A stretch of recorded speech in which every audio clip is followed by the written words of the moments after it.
분식집이라고? 야, 결혼은 절대 안 돼! 강도연 회장의 목소리가 회장실을 가득 채웠습니다. 58층 회장실의 넓은 창문 너머로는 도심의 야경이 펼쳐져 있었습니다. 중앙타워가 반짝이고 한빛강이 검은 비단처럼 흐르는 밤이었습니다. 준우가 결혼한다는 여자가 분식집을 한다고? 비서실장은 고개를 깊이 숙인 채 서 있었습니다. 20년을 모셨지만 이런 회장님의 목소리는 처음이었습니다. 차갑다기보다는 당혹스러운 것 같았습니다. 네, 회장님. 중앙삼가에서 작은 분식집을 운영하고 있습니다. 매출은? 됐어. 도연 회장은 손을 들어 말을 끊었습니다.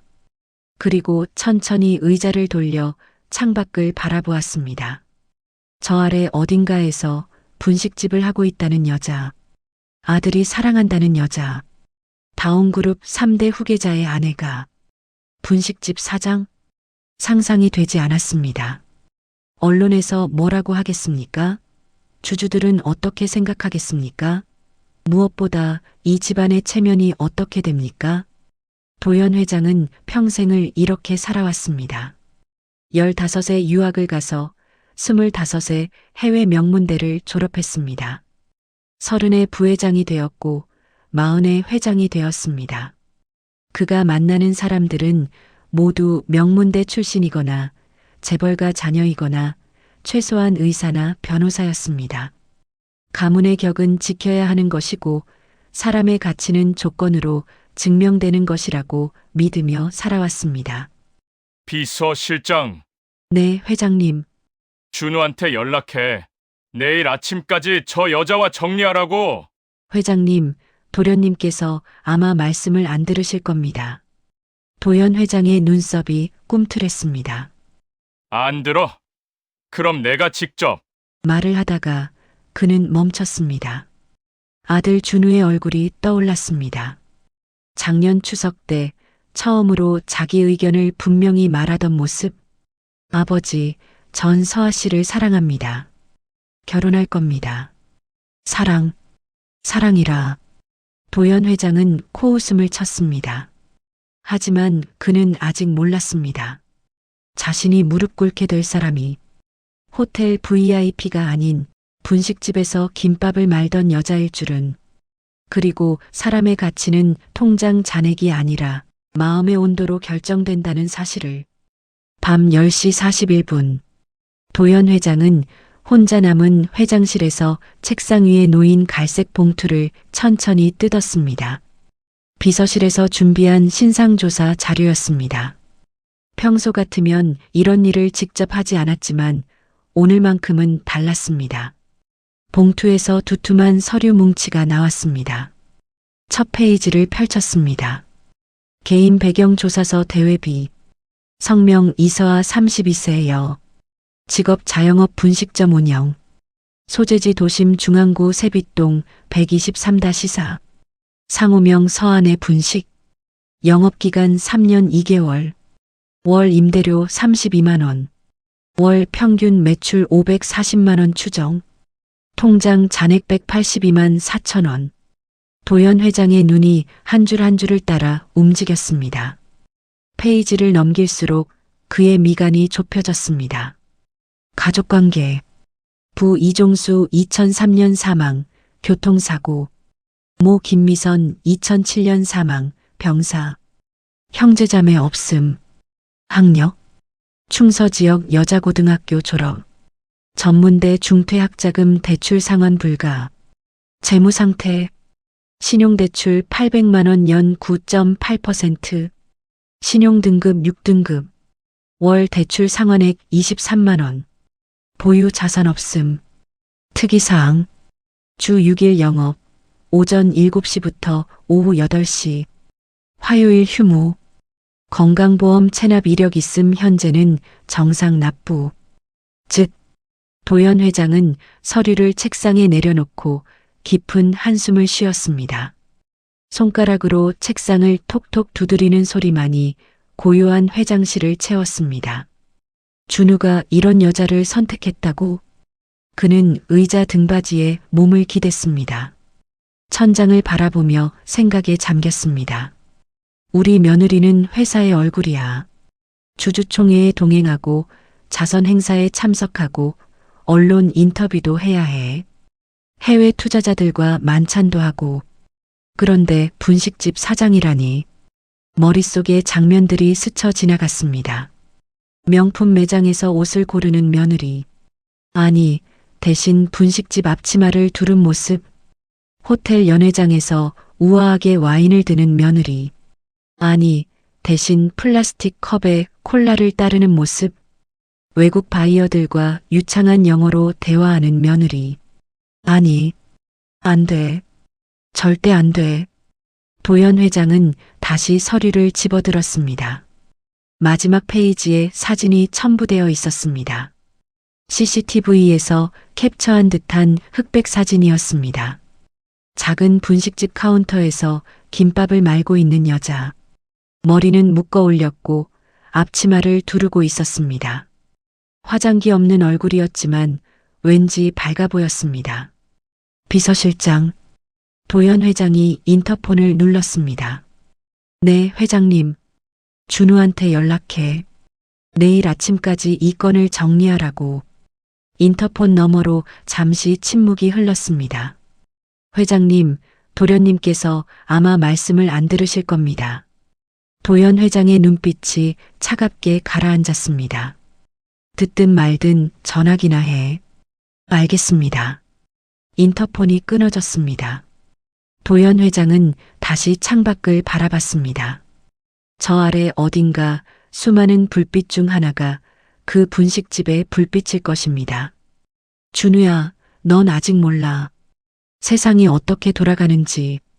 사랑만으로는 안 되는 게 있어. 특히 우리 같은 집안에서는. 그는 서류를 다시 봉투에 넣고 서랍 깊숙이 밀어 넣었습니다. 마치 없던 일로 만들 수 있다는 듯이. 하지만 그는 몰랐습니다.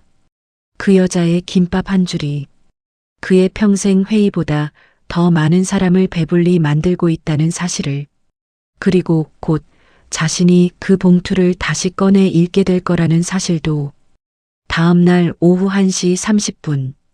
도연 회장은 거울 앞에 섰습니다. 평소의 맞춤 정장 대신 낡은 점퍼를 입고 있었습니다. 오래된 운동화, 구겨진 모자까지. 비서실에서 준비한 옷들이었습니다. 회장님, 정말 이러셔야 하는 겁니까? 비서실장이 걱정스러운 얼굴로 물었습니다. 그래야 제대로 볼 수 있어. 사람의 본 모습은 상대를 어떻게 대하느냐에서 드러나니까.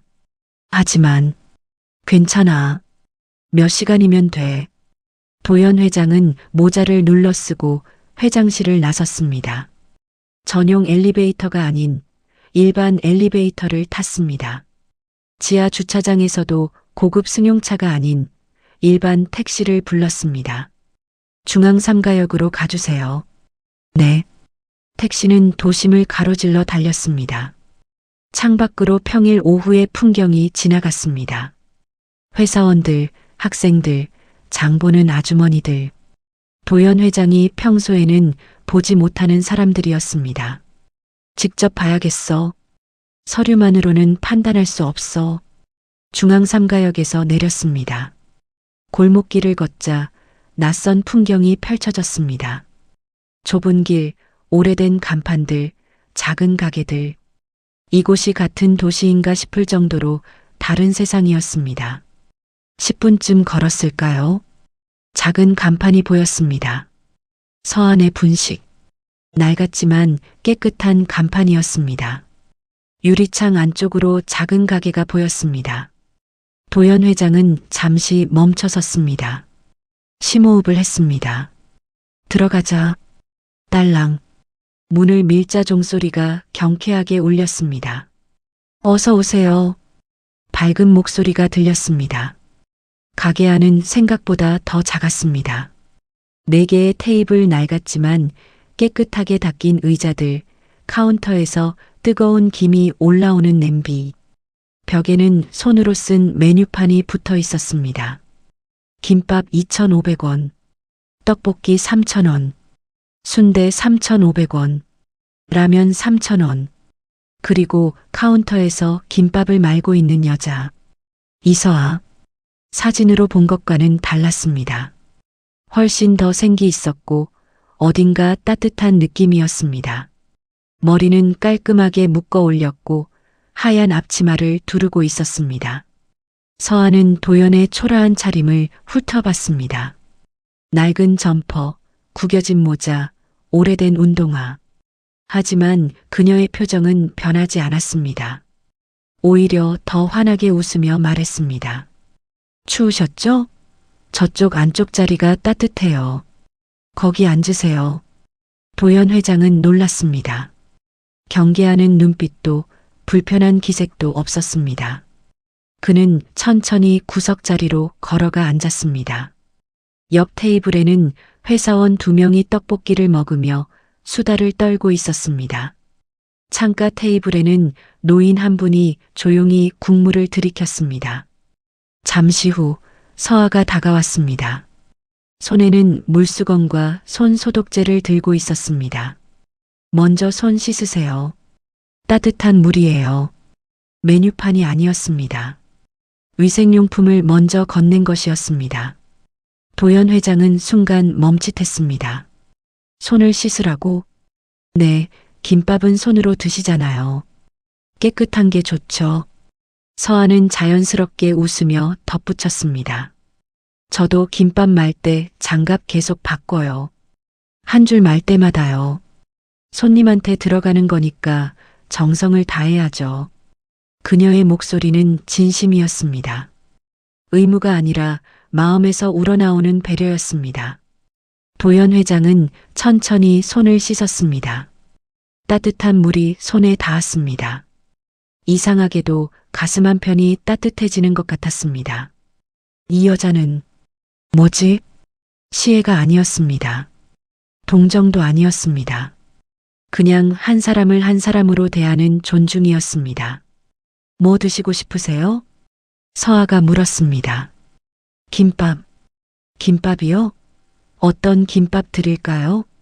야채김밥이 제일 인기 많은데 참치김밥도 맛있어요. 도연 회장은 벽에 메뉴판을 봤습니다. 가장 저렴한 것. 야채김밥이요. 네, 금방 나올 거예요. 조금만 기다리세요. 서아는 카운터로 돌아가 김밥을 말기 시작했습니다. 그 모습을 지켜보며 도연 회장은 생각했습니다. 시험은 지금부터야.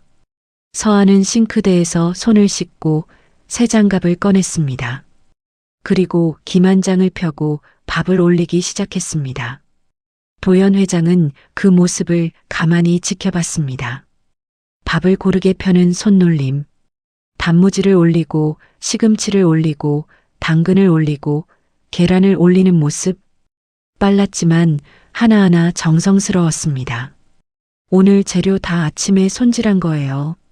당근도 직접 볶았고요. 서아가 김밥을 말면서 말했습니다. 시금치는 데칠 때 소금 간 딱 맞게 해야 해요.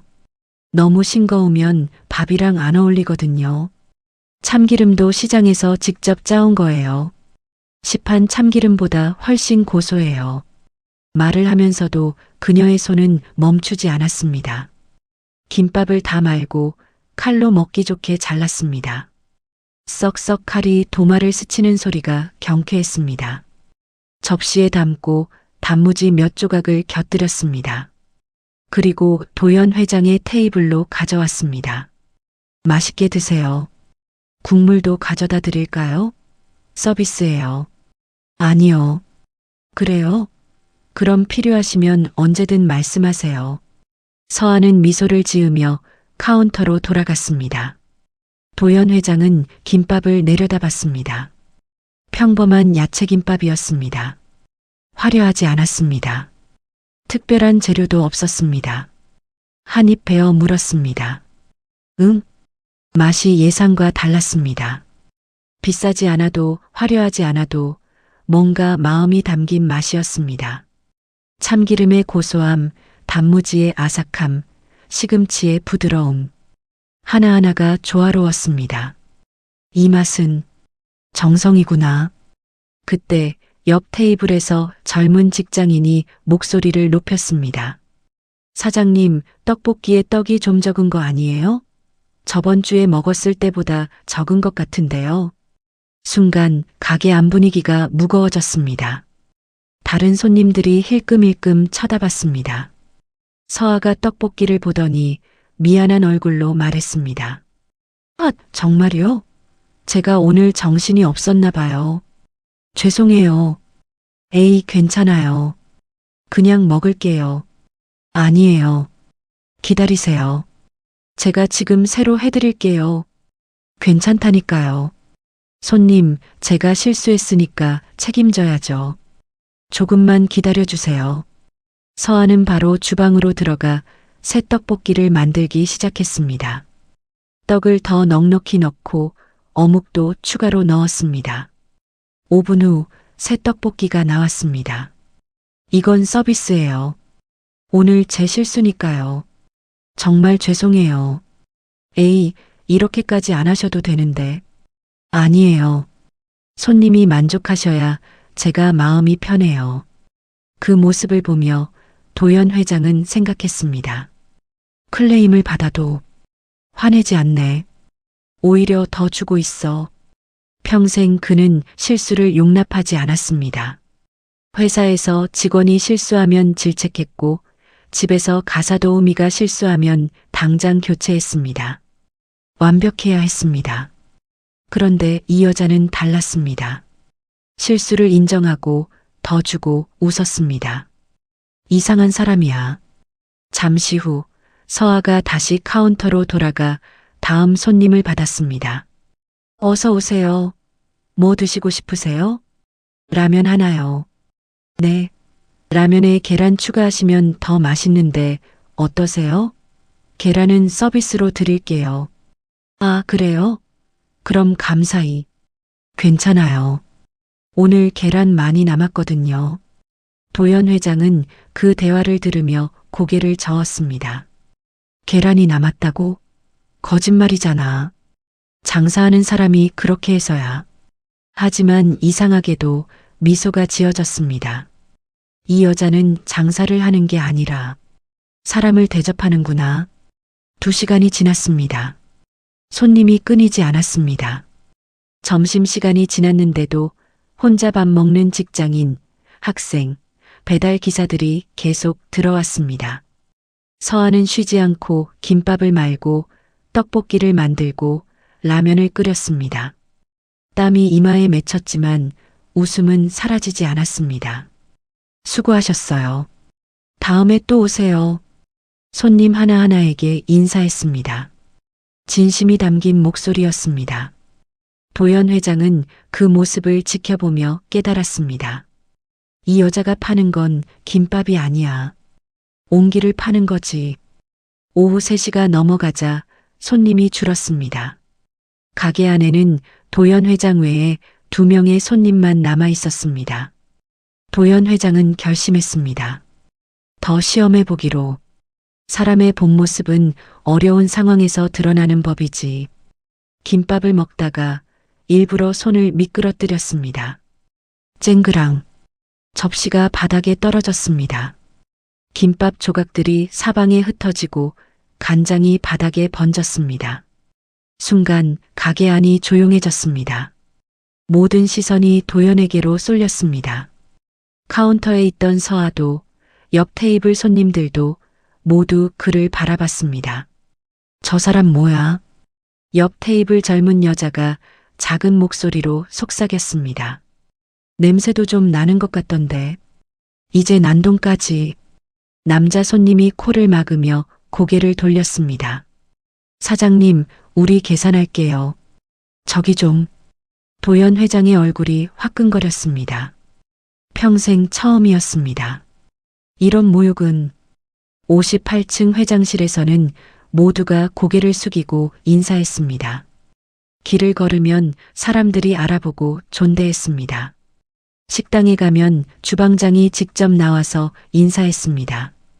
그런데 지금 사람들이 코를 막고 손가락질하고 피했습니다. 가슴속이 무너지는 것 같았습니다. 이게 이런 기분이구나. 자존심이 바닥까지 떨어지는 느낌이었습니다. 목구멍이 메었습니다. 손이 떨렸습니다. 내가 이런 취급을 받다니. 분노가 아니었습니다. 수치심이었습니다. 그리고 어딘가 슬픔 같은 것도 섞여 있었습니다. 세상에 이렇게 살아가는 사람들이 많겠지. 그때 서아가 다가왔습니다. 난처한 표정 하나 없었습니다. 화난 기색도 없었습니다. 조용히 행주 2장을 들고 와서 하나는 자신이 잡고 하나는 그에게 건넸습니다. 같이 닦아요. 도연 회장은 고개를 들었습니다. 뭐라고요? 같이 닦자고요. 서아는 아무렇지 않게 무릎을 꿇었습니다. 그와 같은 높이에서 바닥을 닦기 시작했습니다. 손님 괜찮아요. 누구나 실수는 하는 거예요. 저도 어제 국물 쏟았어요. 도연 회장의 손이 떨렸습니다. 행주를 받아들었지만 움직일 수가 없었습니다. 이 여자는 나를 무시하지 않아. 주변 손님들은 여전히 불편한 시선을 보냈습니다. 한 사람은 자리를 떴습니다. 하지만 서아만은 달랐습니다. 여기 김밥 조각 좀 주우시고요. 전 이쪽을 닦을게요. 다친 데는 없으시죠? 유리 조각 있나 확인해 봐야 하는데. 서아는 꼼꼼히 바닥을 살폈습니다. 도연 회장의 운동화도 확인했습니다. 다행이다. 안 다치셨네요. 유리 조각이 신발에 박히면 위험하거든요. 도연 회장은 목이 메었습니다. 말을 할 수가 없었습니다. 평등. 이건 평등이구나. 그녀는 그를 위로 올려다보지도 아래로 내려다보지도 않았습니다. 같은 사람으로 대했습니다. 실수한 사람을 비난하지 않았습니다. 함께 치우자고 했습니다. 서아는 바닥을 다 닦고 일어났습니다. 자, 다 닦았어요. 손님도 일어나세요. 도연 회장이 천천히 일어섰습니다. 미안. 괜찮아요. 김밥은 제가 다시 싸드릴게요. 금방 나올 거예요. 아니, 됐어요. 에이, 어떻게 그래요? 손님은 끝까지 손님이에요. 배고프시잖아요. 서아는 카운터로 돌아가 다시 김밥을 말기 시작했습니다. 도연 회장은 그 뒷모습을 멍하니 바라봤습니다. 눈시울이 뜨거워졌습니다. 평생 그는 사람을 조건으로 판단했습니다. 학벌, 재산, 집안, 외모. 그런 것들로 사람의 가치를 매겼습니다. 하지만 이 여자는 그를 그냥 한 사람으로 봤습니다. 돈이 없어도 초라해 보여도 실수를 해도 그냥 한 사람으로. 5분 후 새 김밥이 나왔습니다. 자, 따끈따끈해요. 맛있게 드세요. 고맙습니다. 천만에요. 국물도 같이 가져왔어요. 김밥이랑 먹으면 더 맛있어요. 서아는 환하게 웃으며 카운터로 돌아갔습니다. 도연 회장은 김밥을 천천히 먹었습니다. 한 입 한 입이 가슴 깊이 들어왔습니다. 그 순간이 도연 회장의 평생 중 가장 따뜻한 순간이었습니다. 김밥을 다 먹고 한참을 앉아 있었습니다. 서아가 다른 손님들을 대하는 모습을 계속 지켜봤습니다. 따뜻한 커피 한 잔을 시켜서 천천히 마시며 관찰했습니다. 오후 6시, 폐점 시간이 가까워지자 가게 밖에 사람들이 하나둘 모이기 시작했습니다. 도연 회장은 여전히 구석자리에 앉아 있었습니다. 서아의 하루를 끝까지 지켜보고 싶었습니다. 배달 기사 아저씨가 문을 두드렸습니다. 서아가 문을 열었습니다. 사장님, 오늘도 있어요? 네, 기다리세요. 지금 준비할게요. 서아는 남은 김밥과 떡볶이를 포장하기 시작했습니다. 도연 회장은 그 모습을 의아하게 바라봤습니다. 주문도 안 받았는데 뭘 포장하지? 잠시 후 허름한 옷을 입은 할머니 한 분이 가게 앞에 섰습니다. 들어오지는 않았습니다. 그냥 유리문 너머로 서 계셨습니다. 서아가 포장한 음식을 들고 밖으로 나갔습니다. 도연 회장은 조용히 자리에서 일어나 창가 쪽으로 이동했습니다. 대화가 들리지 않았지만 입모양으로 짐작할 수 있었습니다. 할머니, 오늘은 김밥이랑 떡볶이 있어요. 사장님, 또 주시는 거예요? 미안해서 어떡해. 괜찮아요. 어차피 내일이면 못 쓰는 거예요. 따뜻할 때 드세요. 할머니가 떨리는 손으로 봉지를 받았습니다. 허리를 깊이 숙였습니다. 그 뒤로도 사람들이 왔습니다. 교복 입은 학생 둘, 등이 굽은 노인 한 분, 아이를 업은 젊은 여자. 서아는 모두에게 남은 음식을 나눠줬습니다. 하나하나 정성스럽게 포장해서 다음 주에 돈 생기면 꼭 계산할게요, 사장님. 젊은 여자가 미안한 얼굴로 말했습니다. 아니에요. 그럴 필요 없어요. 대신해요. 서아가 웃으며 말했습니다. 나중에 누가 힘들어하면 그때 도와주세요. 그것만 해주시면 돼요. 네, 꼭 그럴게요. 아가 춥지 않게 잘 싸고 가세요. 사람들이 떠나갔습니다. 감사하다는 인사를 연신하며 도연 회장은 숨을 멈췄습니다.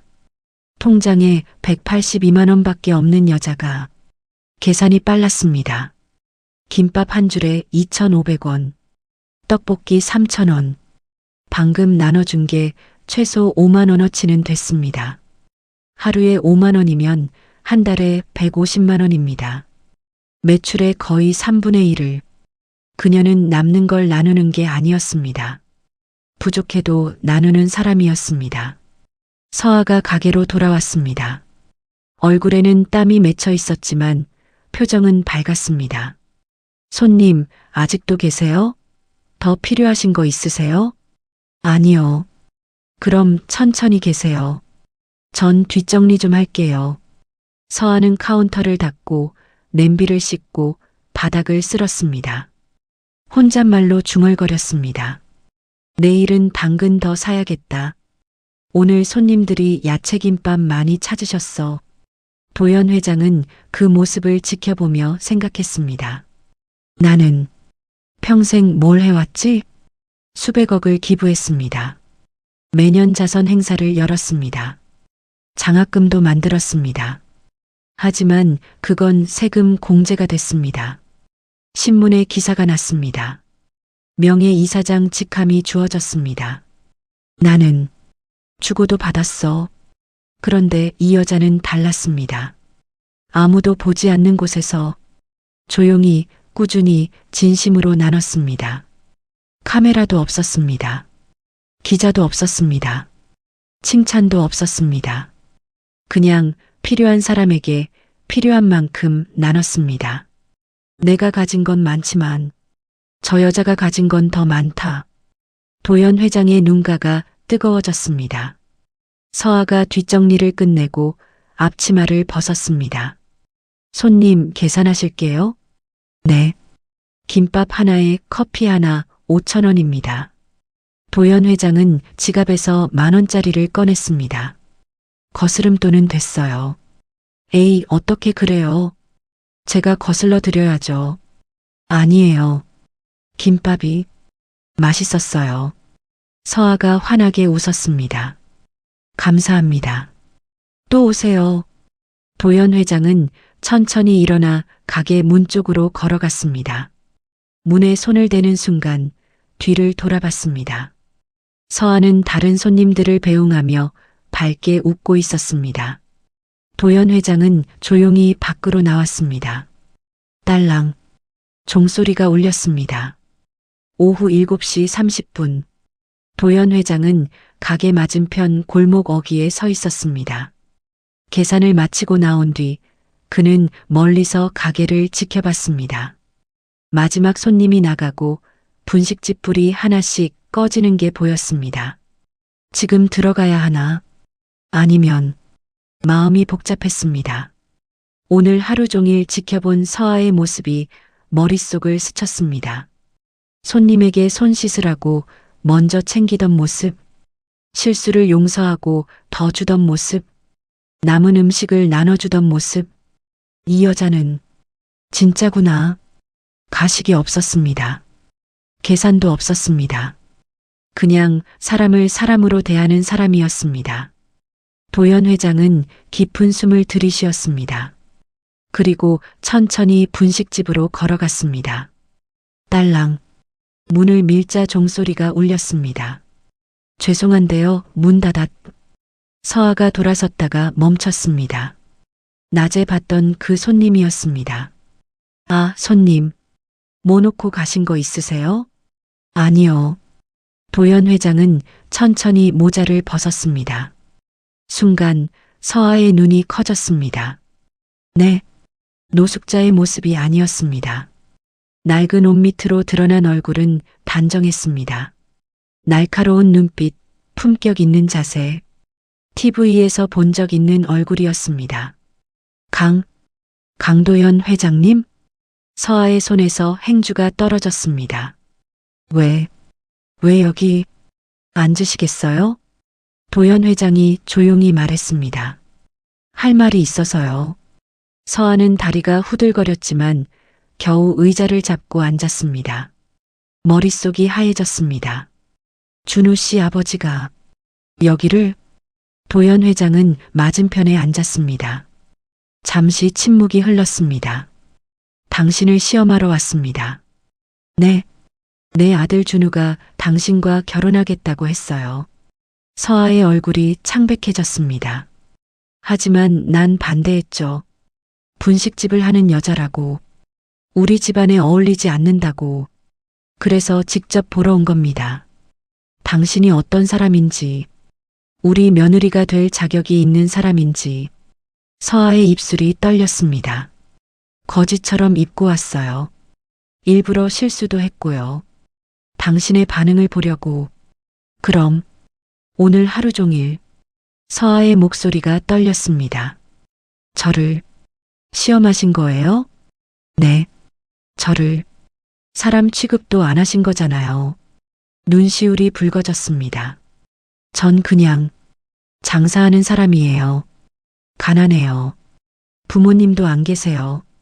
명문대도 안 나왔어요. 서아의 목소리가 높아졌습니다. 그게 뭐가 잘못됐어요? 제가 돈이 없다고, 배경이 없다고, 사람도 아닌 거예요? 도연 회장은 아무 말도 하지 못했습니다. 준우 씨는 절 있는 그대로 봐줬어요. 가난해도 보잘것없어도 그냥 저를 사랑한다고 했어요. 서아는 눈물을 닦았습니다. 근데 회장님은 저를 평가하셨어요. 마치 물건 고르듯이 서류로 보시고 시험까지 하시고. 전 사람이에요. 물건이 아니라고요. 서아의 목소리가 울먹였습니다. 도연 회장은 고개를 숙였습니다. 평생 그는 사람을 그렇게 봤습니다. 스펙으로, 조건으로, 평가 대상으로. 하지만 오늘 그 평가를 받는 사람의 마음을 처음 알았습니다. 얼마나 상처받는지, 얼마나 외로운지, 얼마나 슬픈지. 미안합니다. 도연 회장의 목소리가 낮게 깔렸습니다. 정말 미안합니다. 그리고 천천히 무릎을 꿇었습니다. 뭐 하시는 거예요? 서아가 놀라서 물러섰습니다. 손을 뻗어 도연 회장을 일으키려 했지만 그는 움직이지 않았습니다. 회장님, 일어나세요. 이러시면 안 돼요. 아니요. 도연 회장은 고개를 숙였습니다. 평생 처음으로 다른 사람 앞에 무릎을 꿇었습니다. 사람을 조건으로 판단했습니다. 그의 목소리는 떨렸습니다. 가진 것으로 평가했습니다. 학벌로, 재산으로, 집안으로 사람을 봤어요. 당신을 시험했습니다. 거지처럼 입고 일부러 실수하고 어떻게 반응하나 지켜봤습니다. 서아는 말을 잃었습니다. 눈물이 뺨을 타고 흘렀습니다. 평생을 이렇게 살았습니다. 도연 회장은 천천히 고개를 들었습니다. 눈가가 붉어져 있었습니다. 사람을 만나면 이력서부터 봤어요. 어느 대학 나왔는지, 부모가 뭐 하는지, 집이 어딘지. 그게 먼저였어요. 회장님, 그게 사람을 보는 방법이라고 생각했어요. 합리적이고 효율적이고 정확한 방법이라고. 도연 회장의 목소리가 갈라졌습니다. 하지만 오늘 당신을 보고 깨달았습니다. 사람의 가치는 가진 게 아니라 주는 것에서 나온다는 걸. 서아는 눈물을 닦으려 했지만 계속 흘러나왔습니다. 당신은 통장에 182만 원밖에 없었어요. 대출도 있고 신용등급도 낮고 집도 없어요. 도연 회장이 말을 이었습니다. 하지만 당신은 손님에게 따뜻한 물을 먼저 건넸어요. 실수한 사람을 비난하지 않고 같이 닦았어요. 남은 음식을 나눴어요. 나는 수백억을 가졌지만 당신만큼 사람을 배불리지 못했어요. 서아는 고개를 저었습니다. 회장님, 일어나세요. 제발. 나는 돈으로 사람을 평가했지만 당신은 마음으로 사람을 대했어요. 도연 회장의 목소리에 울림이 있었습니다. 나는 조건으로 사랑했지만 당신은 있는 그대로 사랑했어요. 준우가 당신을 사랑하는 이유를 이제 알겠어요. 도연 회장은 천천히 일어섰습니다. 무릎을 털고 서아를 마주봤습니다. 준우한테 전하겠습니다. 축하한다고, 결혼 허락한다고. 서아는 믿을 수 없다는 표정이었습니다. 정말? 네. 그리고 도연 회장은 깊게 숨을 들이쉬었습니다. 당신 같은 며느리를 맡게 돼서 우리 집이 복받은 거라고. 서아의 입술이 떨렸습니다. 고맙습니다. 가르쳐줘서. 제가 뭘 가르쳐드렸다고요? 사람의 온도를 가르쳐줬어요. 도연 회장은 작은 미소를 지었습니다. 김밥 한 줄에도 정성이 들어가고 실수도 용서할 수 있고 부족해도 나눌 수 있다는 걸. 서아는 고개를 숙였습니다. 저는 그냥 제가 할 수 있는 걸 했을 뿐이에요. 그게 가장 어려운 거예요. 두 사람은 한동안 말없이 서 있었습니다. 창밖으로 빗방울이 떨어지기 시작했습니다. 조용한 밤이었습니다. 서아 씨, 네. 앞으로 당신이 힘들 때 내가 도울 수 있는 게 있다면 말해주세요. 며느리로서가 아니라 한 사람으로서 부탁드립니다. 서아는 천천히 고개를 끄덕였습니다. 감사합니다. 아버님. 그 호칭을 들은 순간 도연 회장의 눈가가 뜨거워졌습니다. 평생을 회장님으로 불렸지만 아버님이라는 호칭이 이렇게 따뜻한 줄 처음 알았습니다. 한 달 후 중앙삼가역 골목길이 평소와 달랐습니다. 사람들이 분식집 앞에 길게 줄을 서 있었습니다. 간판이 바뀌어 있었습니다. 다운 동행 분식 1호점. 깨끗한 새 간판이었지만 가게의 따뜻한 분위기는 그대로였습니다. 도연 회장이 정장 대신 편한 셔츠를 입고 가게 앞에 섰습니다. 취재진들이 카메라를 들이댔습니다. 회장님, 분식집에 투자하시는 이유가 뭔가요? 한 기자가 물었습니다. 투자라기보다는 배움의 대가라고 해야 할까요? 배움의 대가요? 네. 제가 평생 몰랐던 걸 배웠거든요. 도연 회장은 카운터에서 김밥을 말고 있는 서아를 바라보며 말을 이었습니다. 김밥 한 줄에도 사람의 온도가 담긴다는 걸. 구체적으로 어떤 지원을 하시는 건가요? 다른 기자가 물었습니다. 월 임대료는 회사가 부담합니다. 그리고 하루 1시간 무료 급식 프로그램을 운영할 수 있도록 재료비와 운영비를 지원합니다. 무료 급식이요? 네. 이 동네에는 끼니를 거르는 분들이 많습니다. 노인분들, 노숙자분들, 학생들. 그분들이 따뜻한 한 끼를 드실 수 있도록요. 기자들이 받아 적었습니다. 또한 인근 자영업자분들과 협업해서 지역 경제도 살리려고 합니다. 야채는 시장 상인분들에게서 쌀은 동네 쌀집에서 구매하는 식으로요. 회장님께서 직접 이런 세세한 부분까지 관여하시나요? 도연 회장은 웃었습니다. 세세한 게 아니라 가장 중요한 부분입니다. 사람이 가장 중요하니까요. 취재가 끝나고 기자들이 떠났습니다. 가게 안으로 들어가자 서아가 앞치마를 건넸습니다.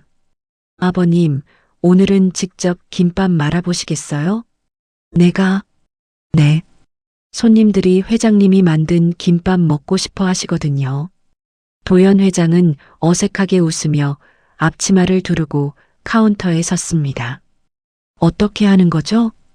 간단해요. 일단 김을 이렇게 펴고요.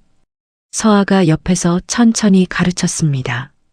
밥을 고르게 펴고 재료를 올리고 손에 힘을 빼고 말아요. 너무 세게 말면 밥이 뭉개져요. 도연 회장은 조심스럽게 김밥을 말았습니다. 손이 서툴렀습니다. 밥이 삐져나오고 김이 찢어졌습니다. 에이, 실패했네요. 괜찮아요. 처음이니까요. 다시 해보세요. 두 번째, 세 번째, 다섯 번째가 되자 그럴듯한 김밥이 나왔습니다. 와, 됐어요. 보세요, 아버님.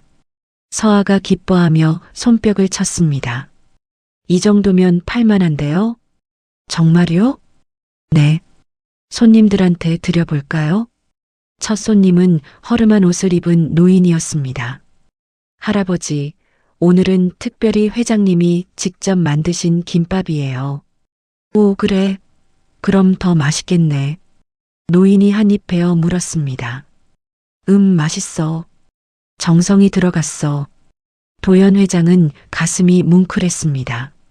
내가 만든 음식을 누군가 맛있게 먹어주네. 평생 회의하고 계약서에 서명하고 돈을 움직였지만 이런 보람은 느껴본 적이 없었습니다. 오후 6시 무료 급식 시간이 시작됐습니다. 밖에 줄 선 사람들이 하나씩 들어왔습니다. 도연 회장과 서아는 함께 김밥과 국물을 나눠줬습니다. 따뜻할 때 드세요. 고맙습니다. 천만에요. 또 오세요. 1시간 동안 50명이 넘는 사람들이 다녀갔습니다. 마지막 손님이 떠나고 도연 회장은 의자에 주저앉았습니다. 와, 힘드네요. 서아가 웃으며 물을 건넸습니다. 그죠? 저는 매일 이래요. 매일. 어떻게 매일 이렇게 해요? 익숙해지면 괜찮아요. 그리고요. 서아가 창밖을 바라봤습니다. 힘들어도 저 사람들 웃는 얼굴 보면 힘이 나요. 그게 제 보람이거든요. 도연 회장은 그 얼굴을 지켜봤습니다. 서아는 돈이 많지 않았지만 부족함이 없어 보였습니다. 오히려 풍요로워 보였습니다. 진짜 부자는 이 여자구나. 그날 밤 도연 회장은 오랜만에 아들 준우와 통화했습니다.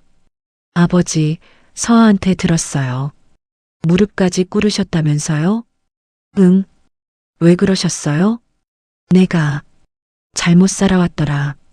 준우는 잠시 침묵했습니다. 아버지가 그런 말씀하시는 거 처음 들어요. 너도 처음 듣겠지. 나도 처음 하는 말이니까. 도연 회장은 창밖을 바라보며 말했습니다. 준우야, 서아 씨 잘 모셔라. 그 여자는 진짜 백이야. 네, 아버지. 감사합니다. 전화를 끊고 도연 회장은 혼자 중얼거렸습니다. 사람의 가치는 가진 것이 아니라 건네는 온도에서 드러나는 거구나. 그날 밤부터 도연 회장은 매주 화요일마다 분식집을 찾았습니다. 회장 타이틀을 벗고 그냥 한 사람으로 김밥을 말고 손님을 대접하고 무료 급식을 나눴습니다. 그리고 서서히 변해갔습니다. 회사에서도 직원들을 조건이 아닌 사람으로 보기 시작했습니다. 재단 행사에서도 사진 찍기 위한 기부가 아닌 진심 어린 나눔을 실천했습니다. 모든 것이 한 줄 김밥에서 시작된 변화였습니다. 1년 후 준우와 서아의 결혼식 날, 도연 회장은 며느리의 손을 잡고 버질로드를 걸었습니다. 아버님 떨려요. 나도 떨려. 이렇게 멋진 며느리를 얻게 돼서 서아가 웃었습니다. 제가 더 감사해요. 아버님 만나서 저도 많이 배웠어요. 내가 배운 게 더 많아. 두 사람은 웃으며 걸었습니다. 그날 결혼식장 한쪽에는 분식집 단골 손님들이 앉아 있었습니다. 배달 기사 아저씨, 할머니, 학생들, 노인들. 그들의 축복 속에서 준우와 서아는 부부가 되었습니다. 그리고 도연 회장은 깨달았습니다. 진짜 가문의 격은 돈이 아니라 사람을 대하는 온도에서 나온다는 것을